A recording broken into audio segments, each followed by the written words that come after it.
Salut à tous, on se retrouve pour cette petite vidéo du dimanche. On fera le tour de mon élevage comme d'habitude et on commencera par les Messins Barbarus. Donc on va aller faire un tour sur le couvain. On voit qu'il a bien diminué. Là on voit devant une belle grappe en forme de poire, mais qui n'a pas bougé pour l'instant. On voit pas mal de nymphes très colorées. Donc on voit que la quantité de couvain a quand même bien diminué. Le plus gros des arrivées de naissance a été fait dans la semaine. On a quand même encore ici des belles larves. C'est toutes des larves. Ouais, c'est toutes des larves. Ça, c'était certainement les grappes d'œufs de la semaine dernière. Je crois qu'ici, on a encore un peu des œufs. Mais voilà, tout se développe bien. Je viens de leur jeter juste avant de lancer la vidéo une poignée de graines parce qu'il fallait que je les nourrisse. Comme ça, on va pouvoir profiter de la récolte pendant qu'on les regarde. Donc voilà, elles bossent. Voilà, il y a le petit truc vert au milieu. Ça, je les enlève habituellement. Donc là, ça y est, on les voit faire leur petite récolte tranquillement. Voilà. Ici, j'ai fait pareil dans l'autre aire de chasse. Donc là, on les voit bien en train de bosser. Donc voilà, j'avais beaucoup dans la semaine de fourmis qui montaient comme ça là sur les vitres. Je pense que la place dans les aires de chasse, elle commence à être un peu petite. Il va falloir que je modifie ça ou que j'agrandisse ces aires de chasse. Ou que carrément j'en mette une de plus. J'en ai une comme ça en rab, donc peut-être je vais venir la poser dessus en la raccordant là, comme ça, on verra. Dans le dépotoir, pas mal de cadavres cette semaine. Mais bon, renouvellement de génération, et puis vu la quantité de naissances qu'il y a eu, je me fais pas plus de soucis que ça. En tout cas, tout va bien. Les mâles, ils sont dans cette boîte. Enfin, ils étaient là hier, donc j'imagine que comme je les vois pas dans le grenier, ils y sont toujours, je pense. Ouais, ça n'a pas l'air. Donc, tout se passe bien. J'ai rehumidifié mes nids. Et on va les laisser bosser. On viendra les voir un petit peu tout à l'heure, voir si ça a avancé. On va descendre chez les campos. Donc, on va commencer par l'écran de Tatus.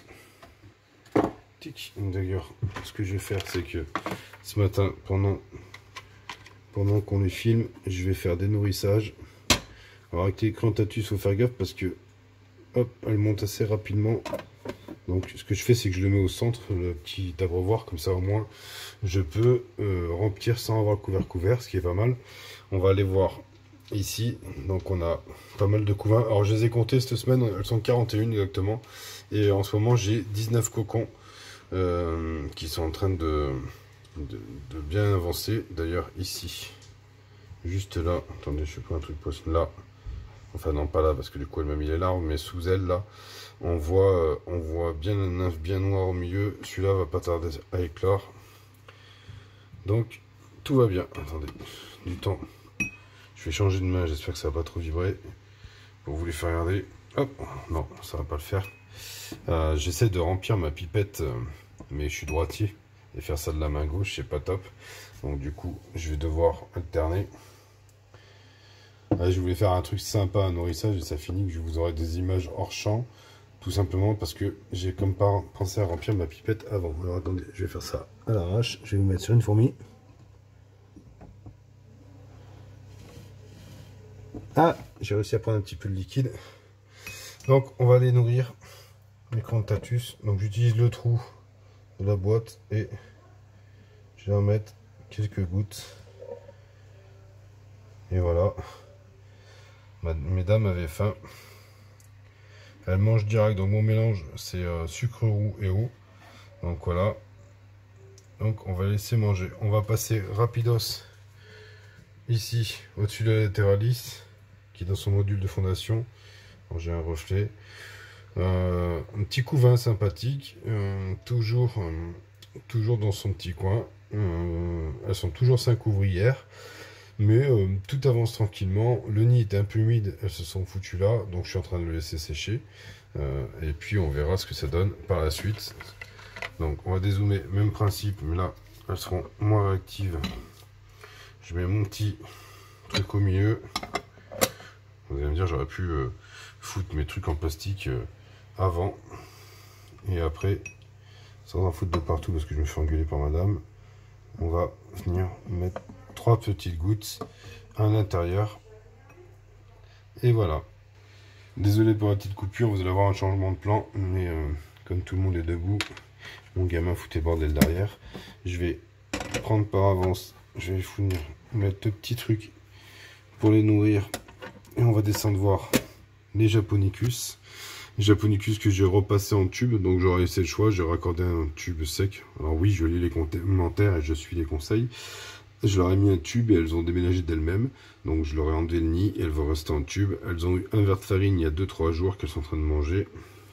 Et ici, on a le couvain bon, qui n'a pas évolué pour autant, mais au moins elles ont déménagé. Elles n'ont pas l'air spécialement bien plus actives, mais si elles ont déménagé, c'est qu'elles se sentaient peut-être mieux. On va faire la même chose. Je vais leur mettre... Ah, attendez, parce que la pipette, je l'ai passée remplie, bien sûr.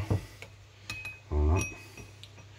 On va leur mettre quelques gouttes aussi. Un petit peu là-bas. 1, 2, 3 gouttes, ça suffit. 4 gouttes, voilà. Et on va descendre encore. Ah, j'ai pourri mon étagère.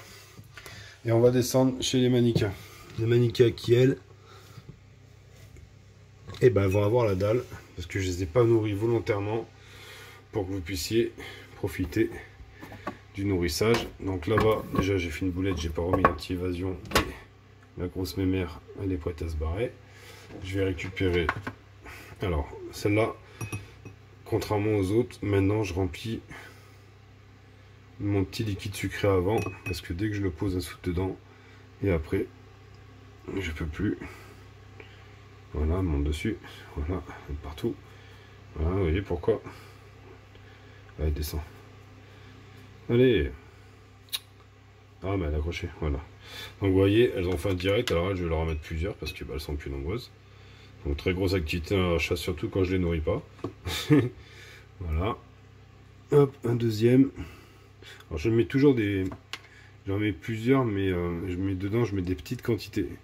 Parce que je me suis aperçu que quand je mets des trop grosses quantités, et ben en fait elles y foutent des déchets à l'intérieur et c'est inutilisable assez rapidement. Donc quelques gouttes, je vais en rajouter un peu. Voilà. Et là vous pouvez profiter du coup du nourrissage avec des fourmis qui sont venues se coller direct sur le mangeoire. J'allais dire abreuvoir, mais c'est un mangeoire. Ici aussi. Et sur le troisième que je viens d'installer, ça commence à arriver. Tout ça, c'est des déchets qu'elle me colle. Alors, elle trempe la terre dans le liquide sucré et elle me colle ça au fond. Là, c'est entièrement collé. Donc, voilà. Ça, c'est les Super Manica. On va aller jeter un œil au couvain. Alors, attendez, je vais faire une bêtise, pardon. Allez, descends, toi. Voilà, j'en ai une qui essaie de sortir. Je vais fermer l'aire de chasse et on va aller jeter un petit... Alors, dès que je vais en faire trop sur les vidéos à vous montrer plein de choses, je fais des vidéos qui potentiellement n'ont pas l'air terribles. C'est pas fluide et ça me dérange, mais je voulais, vu que j'ai beaucoup de demandes de nourrissage dans mes vidéos, je voulais vous en faire une en même temps, mais il faudrait peut-être que je les fasse à part. Voilà, on a un très joli couvain. Donc les Manica sont de partout. Ici, ici et maintenant. Alors je sais pas si on verra. Ouais, on les entrevoit ici. Elles utilisent le tube du bas. Voilà, qu'elles n'utilisaient pas avant. Donc du coup maintenant je me suis aperçu qu'elles étaient aussi dans le tube du bas.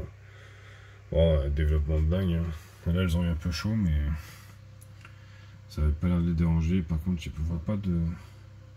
Je suis en train de regarder la caméra. À part peut-être ici. Ah ouais, ici. Je voyais pas de grappe d'œuf. Et si, on a une petite ici. Ouais, c'est plus des larves que des œufs. J'ai pas de grappe d'œuf. Ah, Madame la Reine qui vient de passer. Vous voyez, elle a son gastre bien développé. D'ailleurs, on va profiter, on va remonter, voir. Alors, il y a deux espèces que vous ne verrez pas aujourd'hui. Donc, pour ceux qui ont vu, ma Liniperda avait chopé des acariens. Pour pas prendre de risques pour l'entièreté de mes colonies, j'ai préféré sacrifier la gine. Donc, je l'ai mise au congèle. Voilà. Pour détruire toute trace d'acarien et toute autre chose qui pouvait aller avec. Et j'en ai recommandé une dans la foulée. Et en même temps, de celle-ci, j'ai reçu une Barbaricus Tout ça du site Ant House. J'ai fait une vidéo bonus. Je m'attendais pas à voir les deux espèces, mais je les ai eues. Donc du coup, celle-là, je vous les montre pas parce que d'une, la Barbaricus avait besoin d'être trop nourrie. Donc je l'ai nourrie. Excusez-moi. Rhume des foins. Donc je l'ai renourri, je l'ai mise au noir.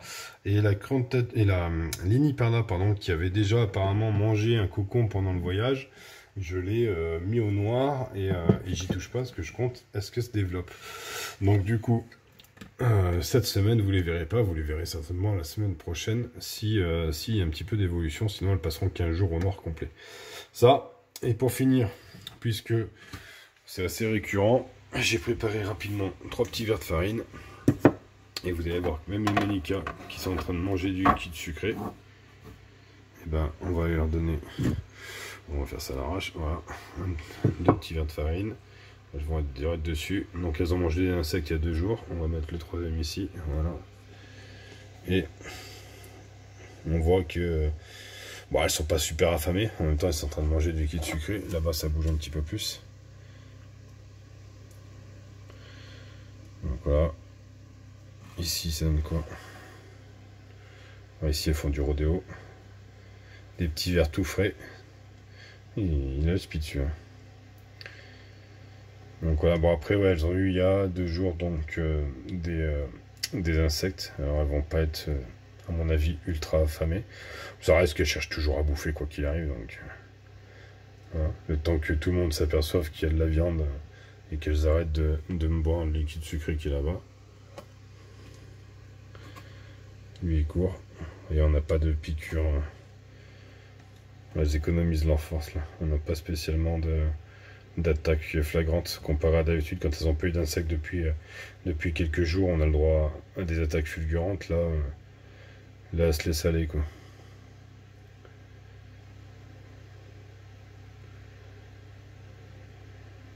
Ah, on en voit une en position de piqûre. Il me semble qu'on a vu vite fait sur le haut du verre. Là, ça y est, il y en a un peu plus qui commencent à arriver. Vous voyez, elle commence à s'entasser là au milieu. Donc, elles vont commencer à s'exciter. On voit le recrutement dans le tube. On les voit arriver aussi. Ça commence à défiler. Donc, elles sont allées chercher leur copine là-bas. Donc, ça va y aller. Voilà, ce petit moment nourrissage en fin de vidéo. J'espère que ça vous plaira. Bien sûr, je donne du vivant, et âme sensible, ben, désolé pour vous. Mais pour le bien-être de cette espèce-là surtout, je donne du vivant. Je vais recouvrir mes Crantatus parce que elles ont besoin de chaleur. Quoique là, il fait 27,6 dans la pièce, donc du coup, elles n'ont pas forcément besoin de beaucoup de chaleur. Et on finira sur les Messor Barbarus, qui ont commencé à rentrer leurs petites graines un peu partout. Et voilà, ça fait 13 minutes que je filme et je vais vous abandonner et je vais vous dire à dimanche prochain. Passez une bonne semaine et allez, ciao ciao. Et n'hésitez pas à mettre un pouce bleu et à vous abonner. Bisous.